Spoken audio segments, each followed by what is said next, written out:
Hello, good morning, good afternoon, good evening बच्चों। आज हम लोग बेसिक इंग्लिश सीखने वाले हैं। आप अक्सर स्कूल में कुछ ऐसे बेसिक चीज़ें हैं जिसे हम गलत बोलते हैं या फिर गलत लिखते हैं, तो उसे आज हम जानने का कोशिश करेंगे कहाँ कहाँ हमसे गलतियाँ होती है। सबसे पहला सबसे पहला हम देखेंगे कि इंग्लिश में जब हम कहते हैं कि ABCD, बचपन से सिखाया गया है, चलो ABCD सुनाओ, ABCD बोलो। ये ABCD है क्या? ABCD जब भी आप बोलते हैं एक लेटर है। ए एक लेटर है, बी एक लेटर है, सी एक लेटर है, उसे हम लेटर बोलते हैं। और ए से जेड तक जब बोलते हैं तब उसे कहते हैं सेट ऑफ लेटर। एक लेटर का एक सेट है और उसी सेट को हम लोग कहते हैं इंग्लिश के अंदर अल्फाबेट। वो आपका अल्फाबेट है। इस अल्फाबेट के अंदर हम कुल 26 लेटर देखते हैं। 26 लेटर में 21 आपका कॉन्सोनेंट है एंड 5 आपका वोवेल साउंड देता है। वाई वोवेल साउंड देता है मतलब A E I O U जो है आपका वोवेल साउंड प्रोड्यूस करता है। इसके अलावा 21 जो कॉन्सोनेंट साउंड देते हैं वो बाकी के 21 है। इसको आप दो तरह के आप ऑर्थोग्राफिक रिप्रेजेंट करते हैं। पहला एक कैपिटल में लिखते हैं, दूसरा स्मॉल में लिखते हैं। इसी को जो टेक्निकल भाषा में कहते हैं, जब कंप्यूटर से आप रिलेटेड कोई काम करेंगे तो वहाँ पे देखेंगे upper case and lower case. Upper case का मतलब वही कैपिटल लेटर है, लोअर केस का मतलब आपका स्मॉल लेटर है। तो अगर हम साउंड लेवल की बात करेंगे इंग्लिश लैंग्वेज में तो टोटल हमारे पास 44 साउंड है। ये नहीं कि 26 साउंड है, 26 लेटर्स है, साउंड नहीं। साउंड हमारे 44 है। इसमें से कॉन्सोनेंट आपका 24 साउंड है एंड वोवेल 20 साउंड। कॉन्सोनेंट और वोवेल क्या है? बचपन से पढ़ाया गया है कि व्यंजन वन स्वर वन। तो ये आपको जानना जरूरी है कि कॉन्सोनेंट होते क्या है एंड वोवेल है क्या। किसको हम कॉन्सोनेंट साउंड बोलेंगे, किसको हम वोवेल साउंड बोलेंगे। तो सिंपल सा लॉजिक है बच्चों। जब भी हम कोई साउंड प्रोड्यूस करेंगे, कोई भी साउंड अब माउथ कैविटी से बाहर आता है तो माउथ कैविटी में कुछ आपका माउथ कैविटी के अंदर कुछ हलचल होता है तभी बाहर आते हैं। मतलब आपका लंग्स से एयर बाहर आते हैं माउथ कैविटी में, वो साउंड के तौर पे मॉडिफाई होता है, फिर आप वो साउंड बोलते हैं। जब बाहर आता है तो साउंड बन के आता है। तो आपके माउथ कैविटी से जब साउंड बाहर आता है तो माउथ कैविटी में क्या क्या है? आपका टंग है, टीथ है, टीथ रिज है, पैलेटल है। तो ये सारी चीज या आपके होठ है। तो ये सारी जो ऑर्गन्स हैं ये आपको साउंड प्रोड्यूस करने में हेल्प करती हैं। खास करके जब हम कॉन्सोनेंट साउंड बोलते हैं, जब भी हम कॉन्सोनेंट साउंड अटर करते हैं तो आपका माउथ कैविटी के अंदर जो टंग है, टंग जो है आपका कहीं ना कहीं टकराएगा या फिर माउथ कैविटी में कहीं ज्यादा हलचल हो, जैसे आपका जीभ हुआ या टंग हुआ, टंग कहीं ना कहीं टकराएगा या फिर आपका माउथ खुलेगा बंद होगा, मतलब होंठ आपको खुलेगा या बंद होगा। तो ऐसे साउंड जहाँ पे आपका माउथ कैविटी के अंदर आपका टंग का ऑब्स्ट्रक्शन होगा तो उसको हम कहते हैं कॉन्सोनेंट साउंड। और ऐसे साउंड जब हम कहेंगे, कोई भी साउंड हम बोलेंगे तो माउथ कैविटी में आपका टंग जो है फ्लैट होगा, वो कहीं इधर उधर टकराएगा नहीं, तो समझिए कि वो वोवेल साउंड है। ये जनरल समझने का कंसेप्ट है। जैसे ब, जब हम ब बोलते हैं तो आपका दोनों होंठ सटता है, upper lip and lower lip, तो ये बाइलिबियल साउंड है, होंठ से निकलने वाली साउंड है।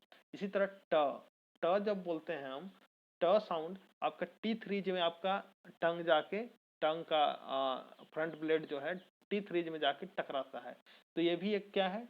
कॉन्सोनेंट साउंड है। इसी तरह द जब बोलेंगे तो आपका होंठ जो है आपका टंग जो है आपका दांत में जाके टकराता है, तो ये भी क्या है? Consonant sound. लेकिन इसी तरह व बोले तो आपका कहीं भी जीभ आपका टकराएगा नहीं और सिर्फ थोड़ा सा राउंड होगा, आपका होंठ राउंड होगा। इसी तरह आ ई ऊ, बस थोड़ा सा राइज होगा, डाउन होगा, बस इससे ज्यादा कहीं टकराएगा नहीं आपका जीभ। तो ये वोवेल साउंड जब हम कहते हैं तो आपका जीभ कहीं इधर उधर टकराता नहीं, कहीं कहीं राइज होता है, कहीं डाउन होता है, या फिर हल्का सा होंठ मुड़ेगा या फिर वाइड होगा। इससे ज्यादा आपका माउथ कैविटी में ज्यादा मोमेंटम नहीं होता है, तो इसे हम कहते हैं वोवेल साउंड। इसी तरह बच्चों एक वर्ड है THE, द, या कहीं इसे हम दी बोलते हैं। तो हमको यही सीखना है कि कहाँ हम इसे द बोलेंगे, कहाँ इसे दी बोलेंगे। तो अक्सर हम हर जगह हम द बोल देते हैं या तो मूड हुआ तो दी बोल देते हैं, लेकिन ऐसा नहीं है। इसके साथ भी लॉजिक है, इसके साथ भी एक रूल है। रूल क्या है कि जब भी हम ये THE वर्ड मिले, जब भी THE वर्ड मिले, उसको माने उसको पढ़ना हो हमें तो कैसे पढ़ेंगे? जब ये वर्ड कॉन्सोनेंट साउंड से पहले मिलता है, जब ये वर्ड कॉन्सोनेंट साउंड से पहले मिलता है तो हम उसे पढ़ेंगे द, तब उसे हम पढ़ेंगे द। जैसे example the black money, the black money. लेकिन जब THE वर्ड वोवेल साउंड से पहले आए तो उसको हम पढ़ेंगे दी, जैसे दी एंड। तो इस टाइप से हम वोवेल साउंड से पहले जब भी हम THE वर्ड मिले हम उसको पढ़ेंगे दी, और कॉन्सोनेंट साउंड से पहले मिले तो पढ़ेंगे द। इसी तरह आप अक्सर स्कूल में कहते हैं कि may I come in sir, may I coming sir. तो इस टाइप से आप कहते हैं, खास करके गांव देहात के बच्चे सुनते अच्छे हैं, लेकिन होता क्या है कि कभी कभी मदर टंग इन्फ्लुएंस कहें या फिर उतना मतलब क्योंकि ये हमारी भाषा नहीं है इसलिए गलतियां हो जाती है। तो हम अक्सर बोलते हैं कि may I come in sir, मे को मैं कर देते हैं। मे आपका मॉडल है, मे पढ़ा जाता है इसको, मैं नहीं। और साथ साथ कम इन अलग अलग वर्ड है, कमिंग नहीं। जब हम परमिशन जब लेते हैं, अब बाहर से आ रहे हैं क्लास के अंदर एंटर कर रहे हैं तो मे आई come in sir, may I come in sir ऐसे बोलेंगे, मे आई कमिंग नहीं, मे आई कम इन सर ऐसे। या फिर आप सर मे आई कम इन, आप अपने टीचर का सर या मैम है तो मैम, तो उसका अटेंशन ड्रॉ, अटेंशन आपका अटेंशन को ड्रॉ करना चाहते हैं अपने तरफ तो आप कहेंगे सर पहले या मैम पहले। ठीक है। तो इसके साथ साथ और एक इंग्लिश के अंदर हम देखते हैं कि लिखते जब हैं अक्सर हम कहीं कहीं बच्चे ऐसे करते हैं कि शुरू से ही स्मॉल लेटर में लिखना शुरू कर देते हैं, या फिर फुल स्टॉप के बाद भी स्मॉल, मतलब जब शुरू में सिखाया जाता है कैपिटल लेटर स्मॉल लेटर, जब पहले तो कैपिटल सिखाया जाता है, फिर जब स्मॉल आती है, स्मॉल सीखने की बारी आती है तो सबको हम स्मॉल कर देते हैं।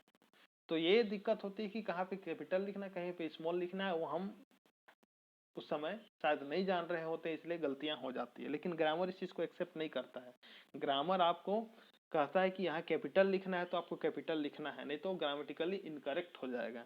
तो अब कहाँ कहाँ पे कैपिटल से कैपिटल लिखेंगे उसको आप देख लेते हैं। सबसे पहले कोई भी सेंटेंस आप लिखना शुरू करते हैं तो पहला जब लेटर होगा वो सेंटेंस का एकदम फर्स्ट लेटर हमेशा कैपिटल लेटर से स्टार्ट होगा।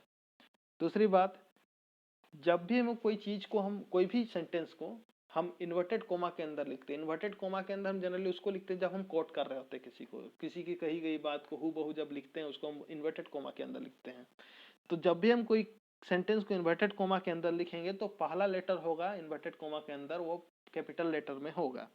इसके साथ साथ प्रॉपर नाउन या किसी का नाम कहें या कोई जगह का नाम, ये प्रॉपर नाउन होता है, तो हमेशा हम पहला लेटर जो है कैपिटल से स्टार्ट करेंगे, पहला लेटर कैपिटल से स्टार्ट करेंगे।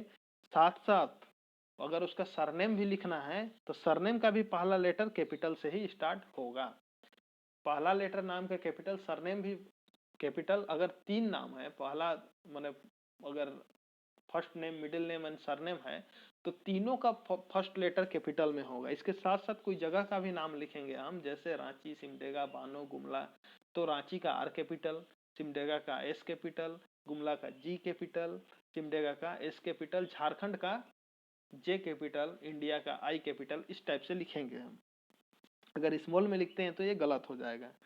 इस तरह किसी टाइटल्स और हेडिंग को भी हम जब लिखते हैं तो पहला लेटर हमेशा हम कैपिटल लिखेंगे।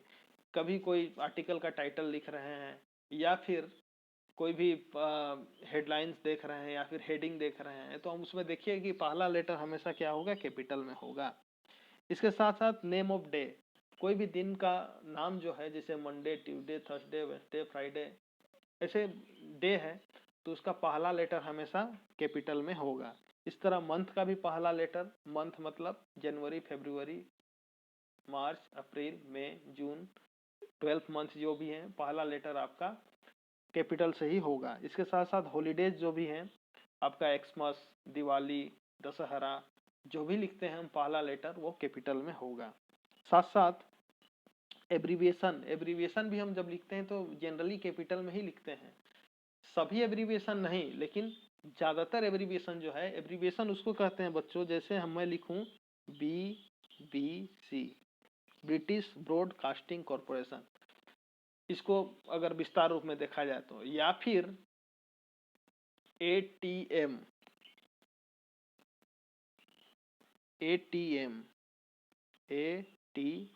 ऑटोमेटेड टेलर मशीन, इसका एब्रीवेटेड फॉर्म है ATM। इसको जब भी हम ऑटोमेटेड टेलर मशीन को एब्रीवेटेड फॉर्म में लिखेंगे तो ATM कैपिटल में लिखेंगे। लेकिन कुछ एब्रीविएशन कैपिटल में नहीं लिखे जाते हैं, जैसे AM, PM और कुछ ऐसे और एब्रीविएशंस हैं, लेकिन मैक्सिमम एब्रीविएशन जो है आपका कैपिटल में ही लिखा जाता है। इसके साथ साथ हम प्रोनाउन आई जो है, पर्सनल प्रोनाउन जिसको कहते हैं, आई जो है प्रोनाउन कहीं भी लिखेंगे, सेंटेंस का शुरू में लिखें, बीच में लिखें या फिर लास्ट में लिखें, आप हमेशा इसको कैपिटल में ही लिखेंगे। इसके साथ साथ कहीं आप अपोस्ट्रोफिस का यूज भी हम गलत सेंस में कर लेते हैं या फिर गलत टाइप का यूज करते हैं, तो इसको हम समझने का कोशिश करेंगे। अपोस्ट्रोफिस खास करके हम जब मीनिंग ऑफ का देता है, का सेंस देता है, उसको हम समझ रहे हैं अभी। अब कहीं कहीं अपोस्ट्रोफिस का इस्तेमाल करते हैं हम शॉर्ट लिखने के लिए, जैसे आई अपोस्ट्रोफी LL जब लिखते हैं तो आई विल कहते हैं, या IT अपोस्ट्रोफी S इट्स, तो इस टाइप का हम लिखते हैं, लेकिन हम उस सेंस में आज नहीं देख रहे हैं। हम देखते हैं अपोस्ट्रोफी S कहाँ लिखते हैं, का सेंस जब देता है। हम अक्सर देखते होंगे कोई फॉर्म्स वगैरह में फादर्स नेम, या कहीं देखते हैं नेम ऑफ फादर, तो नेम ऑफ फादर तो देखते हैं, लेकिन स्कूल्स नेम आप शायद नहीं देखे होंगे, क्योंकि स्कूल्स नेम ग्रामेटिकली इनकरेक्ट है। जब हम अपोस्ट्रोफी लगाएंगे, पोजीशन का सेंस देंगे, तो हम हमेशा लिविंग थिंग के साथ लगाएंगे, लिविंग थिंग के साथ लगाएंगे, नॉन लिविंग थिंग के साथ नहीं। हम फादर्स नेम लिख सकते हैं, स्टूडेंट्स नेम लिख सकते हैं, लेकिन टीचर्स नेम लिख सकते हैं, लेकिन हम स्कूल्स नेम नहीं लिख सकते हैं। स्टूडेंट्स नेम लिख सकते हैं, स्कूल्स नेम नहीं लिख सकते। क्यों? स्टूडेंट लिविंग थिंग है, स्कूल लिविंग थिंग नहीं है। या फिर चेयर्स नेम, टेबल्स नेम, ऐसा नहीं लिख सकते हैं हम। तो ये है कुछ बेसिक कंसेप्ट। आपको आई होप आपको सारी बातें समझ में आई होंगी, और अगर नहीं समझ में आई तो वीडियो को 2-3 बार देखिए। Thank you, have a nice day.